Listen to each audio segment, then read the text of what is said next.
when people are really heavily relying on Dr. Google. I see suffering, confusion,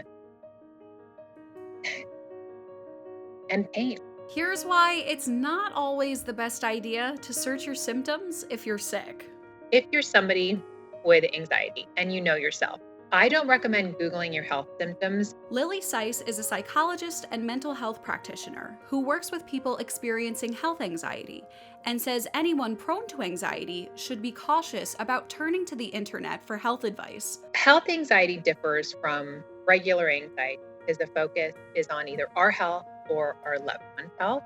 I think we turn to the internet to look up our symptoms because we want some understanding. Human beings and brains do not like uncertainty, unpredictability. When we look up our symptoms on the internet, we want them to tell us what it is, this understanding what to do, and that it's going to be okay. With Google, you just find yourself down a rabbit hole where you're like clicking on one thing or reading a whole article. It can just give you answer after answer, usually scarier and scarier. Say, for example, if you had a headache and you Google reasons for headache. Sure, they might say dehydration or tiredness or maybe alcohol consumption the night before, but they're also going to list a lot of other diseases and other things. And it can often start adding on more thought. Sais says this can cause a physical reaction, leading to more fear or panic. We are designed that we can have a stress response and go into fight or flight. And we really want that. But if we're just sitting on our couch reading about headache, maybe it's a brain tumor, we start actually having body-wide changes. We have a stress response. Chemicals are released, which can even be like our heart is beating faster, our head can hurt even more. Then we go and we focus on that symptom even more, creating more thought, more stress response, more symptoms. Because of that hyper awareness, which we think is going to be helpful, we're just then aware of every little change. It just brings us outside of ourselves. And also then when we're worried, we're not really as emotionally intelligent. Sais says it's more about your state of mind when you look up your symptoms online, and not that all Googling is bad.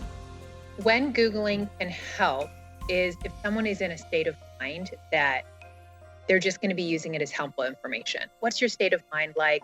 What's your anxiety level like? How frantic are you? You are free to Google. If Googling is working for you, keep doing it. But if you are realizing I'm confused about my symptoms, I get more worried, I feel like I have more symptoms, just stop Googling. Sais says when fear of your health takes over your life, it might be time to speak to a mental health professional. Where it becomes disordered and something that maybe would be helpful to seek help in is if it's really consuming a lot of your thoughts. You're not able to enjoy your life, whether you are spending a lot of time Googling or just in those thought loops and you're finding it hard to watch shows or read the news or just live. You don't have to wait until it's all consuming. If you're noticing, it's never too early to talk to somebody.